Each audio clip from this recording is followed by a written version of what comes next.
On this episode of season 4, let's talk. There's a story of how the band got started. There's a specific story how the band got its name also. Uh,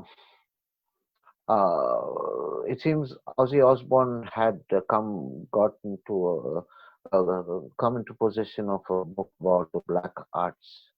So he'd given it to Geezer Butler to just for safekeeping. He said, "Just keep it, and I'll get it from you tomorrow." So Geezer Butler took it home and just kept it in his cupboard and went to, then when he went to sleep, in the middle of the night, he woke up and he saw this dark figure standing at the foot of his bed. He was so scared.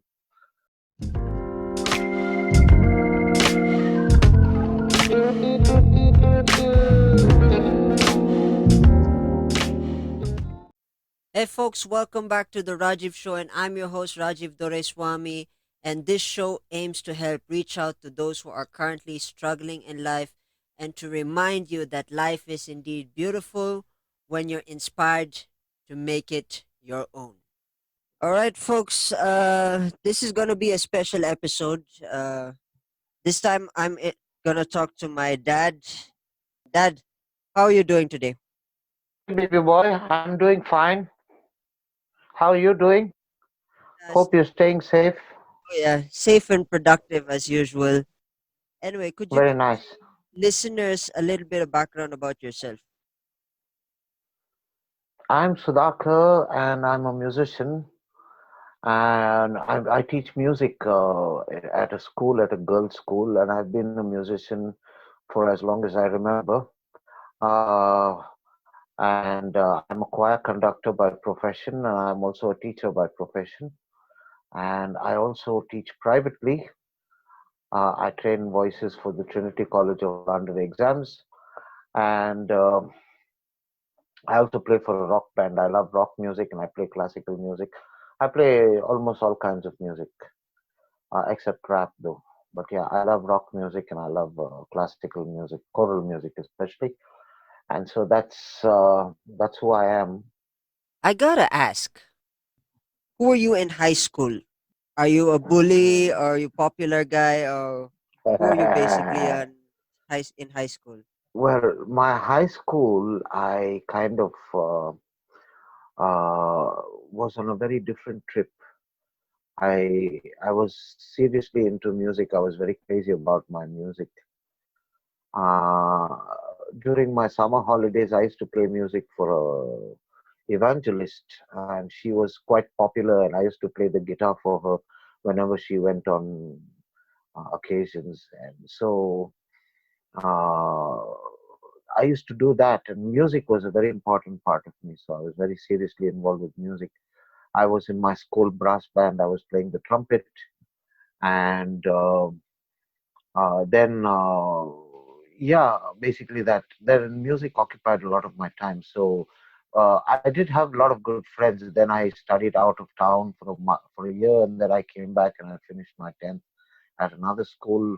Uh, during my 10th, my final year in school, my music situation was not as active. I wasn't very active musically. But yeah, otherwise, I'm pretty much that more of a music guy. And friends were only people who were, appreciative of what I did. So I just hang around with people like that. So I was on a very different thing, not about being a bully, and I did not have time for things like that. You've mentioned music a lot. I want to connect that word to the next question. That is, who is your greatest motivator and why? And I think in this context, what is your greatest motivator? Because I have a feeling you're gonna say the word music again. Yeah, yeah. When you say motivator, you're talking about what? I'm talking about anything that motivates you. Hmm. Well, I like to be good at what I do. I put in a lot of effort and try to be good at what I do. That is a motivation in itself. And whether it is teaching, or whether it is performing music, or whether it is doing something creative, whether it's composing, arranging music. I try to be the best at what I do. I really strive to be the best. Strive to, you know. So I take a lot of time, a lot of care, and when I do my work. So that in itself, trying to be precise and correct and exact is something that's a motivator in itself. Interesting. And we're moving from your past to your present now. Is what made you who you are? What what made me who I am is a very interesting question. Uh, Once again, the desire to be the best at what I did, and I really, because I came from very little opportunity. I came from very uh, what do you call this? Very minimal resources, and then I even when I got my first job and stuff like that, I was earning very little in life. Yeah. So but my focus was always on, I used every opportunity I got as an opportunity to move forward in life. Yeah, so whatever opportunity I got, whatever situation I was, just to give you an example, when I was staying in Baguio, Uncle Roger had just joined the Department of Health, and they wanted to have a small choir, and they wanted to do the Christmas program with a choir, with just the members of the office itself, just the office workers itself. And so they called me, and I was in a situation where people, many of them had very little experience singing in a choir, and they had no keyboard. That's the most, because that's a very important equipment I need when I'm teaching a choir, Hmm. and they did not have a keyboard, but I had to teach them. I taught them without a keyboard, and I somehow managed to train them to. They were not excellent to something, but they were happy at the end of it. They were happy that they were able to perform and stuff like that. I've been in situations like that, but then I used every opportunity as a learning experience, Hmm. because that's what's life. That's what life is all about. There are no mistakes in life, as far as I'm concerned. We may call them mistakes, but then those are situations where we had to go through, and that is the fire that we had to go through and come out in order to become better people as we go forward. If today was yesterday, what would you keep and what would you let go of? I don't think I will leave anything behind. I think I'll have to take everything with me, because everything that has been there yesterday and today is what I am. That what completes me. What are your thoughts for the future and your future? The future I do not know. I am not too thinking in those lines. So what is happening in the future, I have no idea. Have absolutely no clue, and it's best not to worry about it. And every day you do something looking forward to tomorrow, and make sure that you prepare something very good, and make sure you leave behind something very good. So for the future, I don't know. But for my future, yes, I like to leave behind a lot of good stuff. And one of the motivators, you are one of my motivators. It's like asking, what is your legacy when you go, when you leave this world? What your legacy are you leaving behind? Now, that is something I like to seriously keep in mind. I like to leave behind something which is really, really good for humanity, for people. So that is my future. Interesting. And thank you Um, for the motivational thing on Facebook. yeah, Hmm, I do try my best to reach out to good. others. Moving on to the next subject. What inspires you So let me know when you're ready. What inspires me? Beautiful things inspire me. I like to see a beautiful garden, or I like to go to a beautiful place, and those are inspirations. That those inspire me to create beautiful things and using music. So I like to see beautiful things. And now, yeah, once again, the desire to be the best, the desire to, uh, you know, work with, teach the people you're working with to be the best. To inspire other people also to be the best. Those things inspire me. Those things keep me. Those are my fuel. And so every time I get students to work with, and we start straight away working on a project, and that is inspiring in itself. Now that we have online classes, I've discovered something very exciting. I teach my students how to compose music, and I did not know I knew how to teach people how to do that. This is something I discovered. Now that discovery itself is exciting, so I want to explore that a little more. And you know, every time I do a class, uh, I see comments on the thing. The class was very nice. Sometimes when I teach the very small kids, like the first grade one up to grade four kids, parents are sitting with them. So whatever music I do and whatever actions we do, I dance over here and everything. They see that also, and the kids also get excited and they also keep dancing, and they loosen up. And to a large extent, even the parents join in. Some of them even messaged me and said we had great fun. The parents also join in and sing all children's song and dance and enjoy themselves.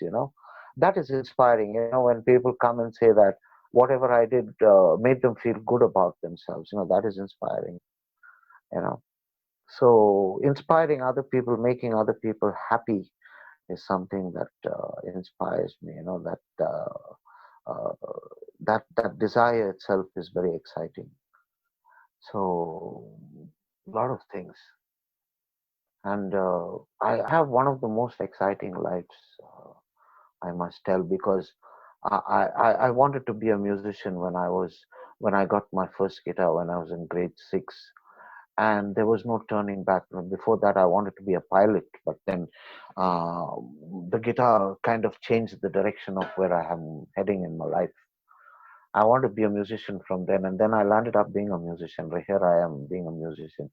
I'm living and doing what I love doing, and discovering new things in the process. Now I've discovered virtual choirs, and I discovered video editing and thing, and I'm trying to put my choral performances into videos, and I'm having a great time.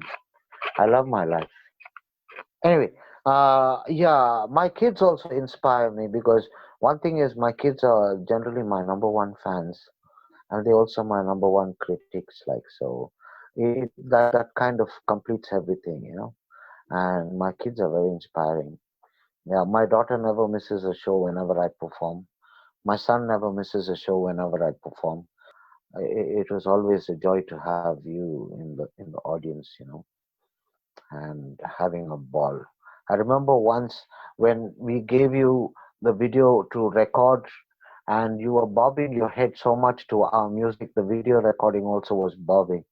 I think I still have that video recording of one Freedom Jam, if you remember. Yeah, yeah, baby boy. Yeah, I do. Yeah, so my kids are inspiring. You inspire me, my baby boy. Anyway, we're gonna talk about motivation and philosophy. Do you have a particular quote or a particular quotation by anyone? You've mentioned a lot in almost half of the interview is that you love music, which is already established. Is there a particular musician's philosophy that you follow through, or a philosophy that you follow through that carries you throughout your entire uh, your working life? yeah, yeah, yeah. I remember the words of Bach. Mm,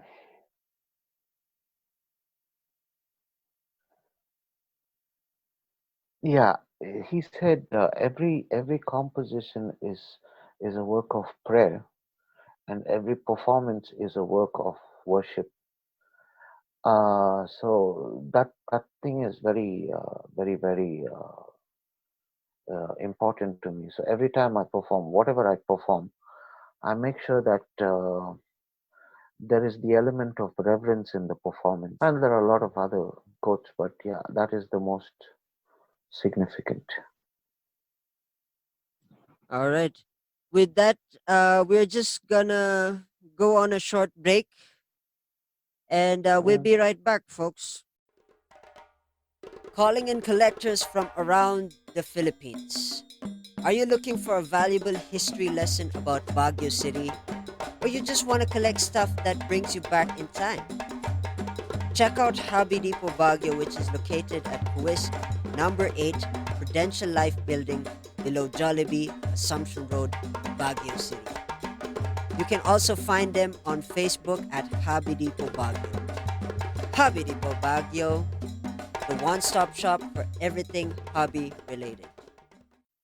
Hey folks, welcome back. I'm with my dad. We're having an interesting conversation about music, philosophy, and a little bit about my father. And now we're getting into my favorite segment of this conversation, which is, of course, music. Both of us started listening, started playing, started performing music. So it's form fitting to talk about music in this conversation. And my first question is, what are your top three genres that you listen to on a daily basis that inspires you to come up with your own taste, with your own signature style? Top three genres. Ah, okay. Now you might find this strange, but for a musician, I don't listen to music too often, but I do spend a lot of time listening to music. I listen to all kinds of stuff. Generally, I listen to rock music. I do listen to a lot of classical music also, and I love watching a lot of orchestral videos, orchestra performances. So it's orchestral performances and rock music. Um, Now I'm involved with a lot of music in school, so I have to be updated because I have to teach my children also in school uh, rock music. So yeah, uh, so I It's, listen to a lot of rock music. it's funny you mentioned because when looking back, the first time that I learned how to play the guitar, I think before I started playing the bass was playing a lot of Led Zeppelin, Deep Purple, Black Sabbath. That's thanks to you. I still remember Yeah, yeah. that one DVD that I think that one DVD that got me hooked to Black Sabbath. I think that was the reunion with the original the quartet with Tony Iommi, Geezer Butler, Ozzy Osbourne, and uh, Bill Ward. That was the first. That was what got me, and then of course when you introduced me to Richie Blackmore and Deep Purple, And you that is changed fun. your name. Yeah, that was because of you guys. You and Yeah, when I introduced you to Richie Blackmore, you changed your name. yeah, because that's one Uh, phenomenal uh, musician that I like to dissect. I actually wanted to talk about oh Richie yeah. Blackmore a lot. I mean, Richie Blackmore is a huge influence to not just my name. uh, it's funny when I play the bass. The earlier times when I used to play the bass, I used to play a lot of speed. I'm not saying that I could imitate a Blackmore style on the bass. It's more like I could play I could play is very fast, but it is somewhat imitating Richie Blackmore in some form or the other. Except I don't play with the pick. I know Richie plays with the pick when I've seen those bootleg videos where Richie used to take over the bass. It's funny. Rock music has a huge influence. I mean, yeah, and lately during the pandemic, I've been binge listening to a lot of albums, and it's one habit that I've picked up, and it's kind of interesting. And that's one thing about I encourage listeners, musicians who are tuning in. I do encourage them to tune in to listen per album. I mean, if you're listening, I don't know if you agree with me though. When I agree uh, with you. Yeah, listening is a very important thing. Yes. I mean, in terms of when you're listening to an entire record, in order to know the personality of the artist, it's good to know them front to back. And even though you're some of the songs may not agree with you, it's just that you have to learn to find out, what's the reason there. I mean, that's one thing.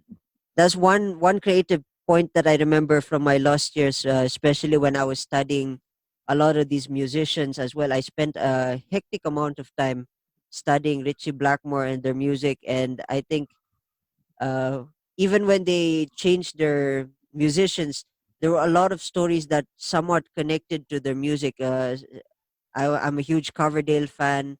Ian Gillan eh, is a bit okay for me.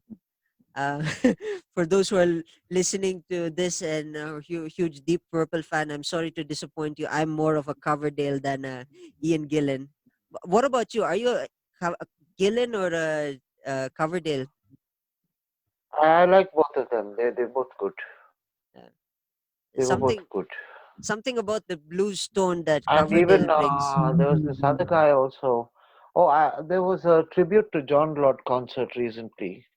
It's on YouTube. I don't know if you've seen that. Is All the this bands that, all the Deep Purple lineup right through from beginning. Even they even had what's this guy's name? Brian, the vocalist of Iron Maiden. Uh, yeah, what's his Brian, I what's his forgot name? his name. Yeah. Oh really? Yeah, he also sings in that concert. There's a whole lineup, Ian Gillan and everybody. The big thing with an orchestra. It's a tribute to John Lord. You will like it. You should see it. It's I a will nice check it out. 2 hour concert or something. A full concert is there. Anyway, I'd Yeah. love to talk more shop with rock band. I mean, don't get me started with Black Sabbath. I mean, Black Sabbath is a phenomenal band. One thing that shocked me when you introduced me to Black Sabbath, and I still remember, and I do watch that snippet of that portion of that interview where Tony Iommi is Tony Iommi is a left-handed guitarist who lost his two fingers. When you told me that story, uh, I didn't believe you at first, but then but then after I saw the interview and I saw his finger, it was really an amazing amazing yet scary thought for a musician who is paralyzed but yet still chooses to play music for you know I think they've done this for more than 50 years. And uh, to explain what we I meant by the Tony Iommi story, I think my dad knows this as well, is that Tony Iommi used to work in a sheet cutting molding factory or something. And then there was a time where someone used to cut the sheet of metal and used to give it to him for him to weld. But unfortunately, there was that one day where the cutter, the metal cutter was not available, and he was asked to go and do the business.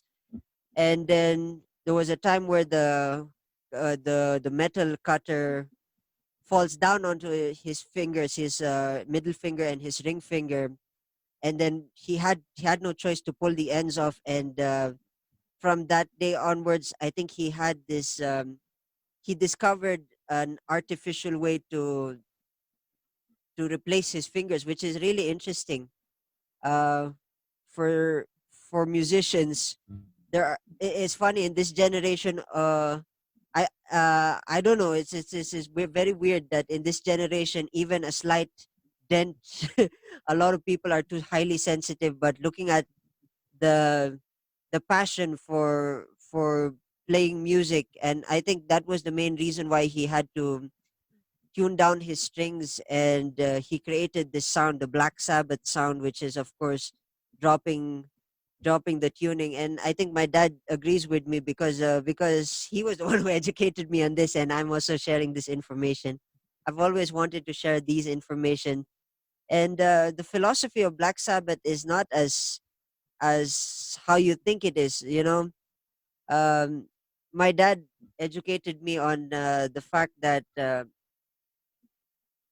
the story behind Black Sabbath music is it's not about uh, the imagery that people project it to be.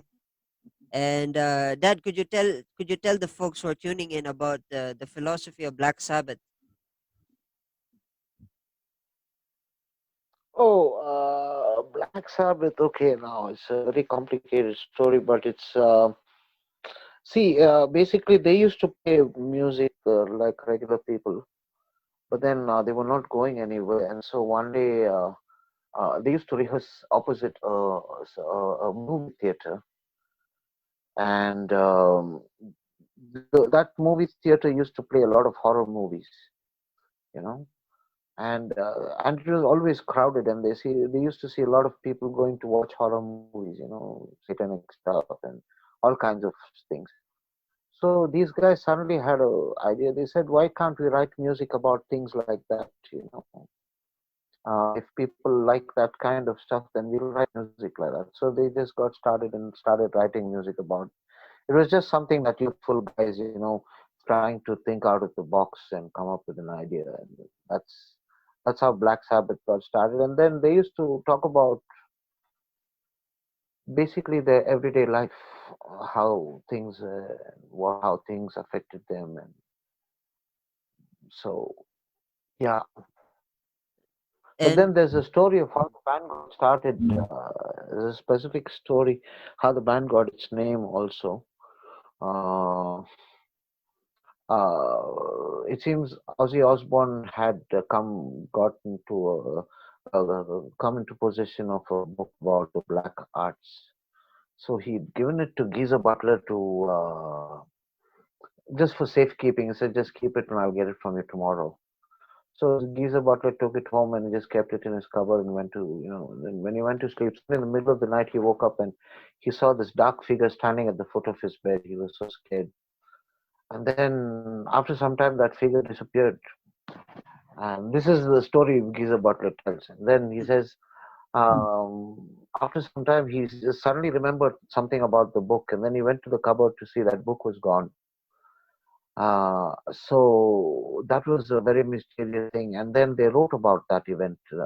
He went and told the story to Ozzy Osbourne, and Ozzy Osbourne came up with a song which is called Black Sabbath. And that's how the band got the name Black Sabbath. They wrote the song first, and then they decided to call themselves Black Sabbath. uh, Yeah.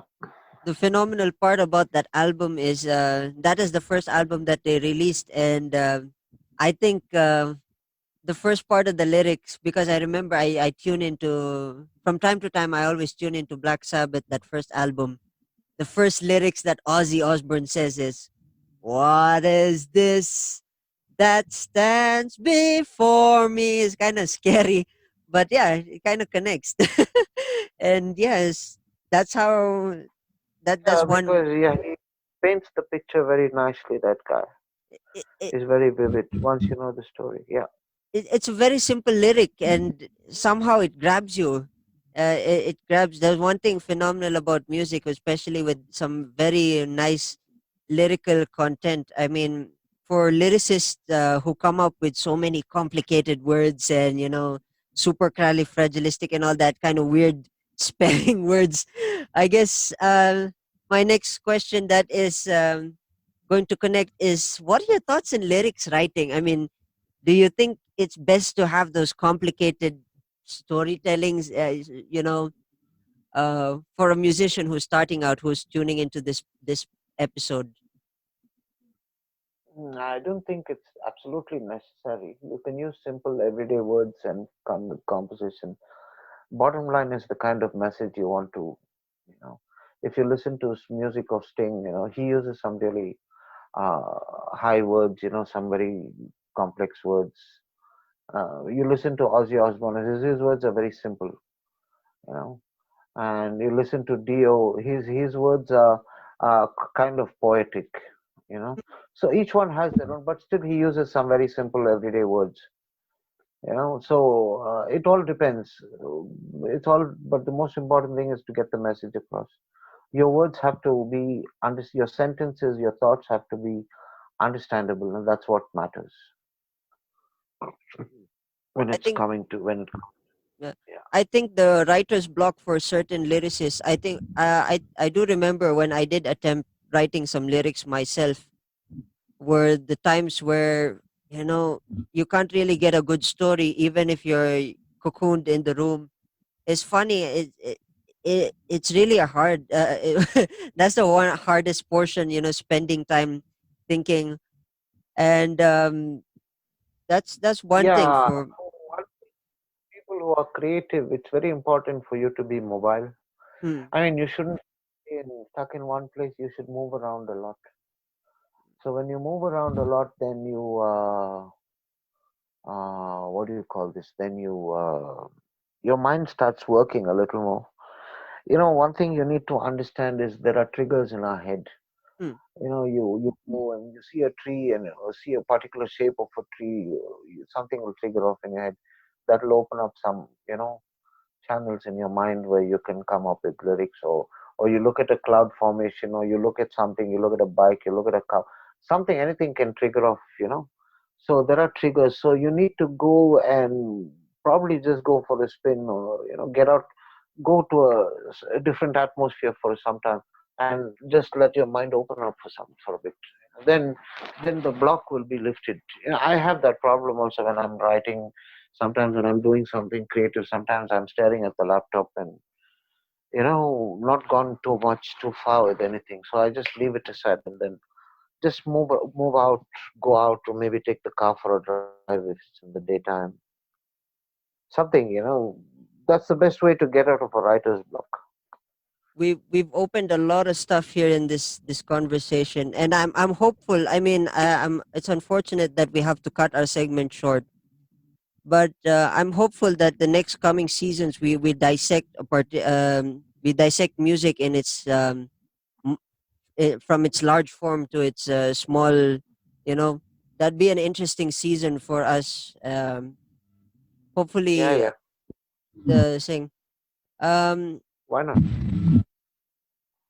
if people want to get in touch with you via social media, how do they connect with you? Oh, I have a Facebook page. Plus, I have a YouTube channel in my name, Sudhakar John Doraiswamy. I have a YouTube channel. You can go see my work. I have another YouTube channel, which is a official channel of the choir that I direct called Rhapsody Bangalore. That has another YouTube channel where I have a lot of my videos of my performances are there. You can connect with me there. You can connect with me through Messenger. I'm on Facebook. So Awesome, awesome, awesome.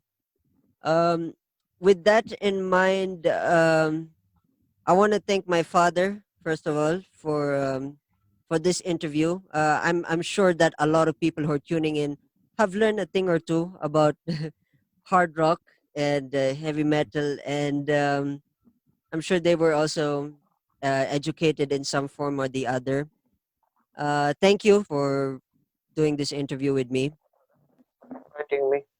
I feel honored to be in your show. And I'm looking forward to the next coming seasons where we're gonna dissect music, and hopefully, I'm also looking forward to a roundtable conversation with another fellow musician, and that would be fun. That, having two perspectives of how music comes together and brings motivation and inspiration for others. I'm looking forward for that. Very And good. Even I'm looking forward to it. all right, with that in mind, I hope my listeners enjoyed this episode, and I will see you in the next episode. Cheers. Stay safe, folks.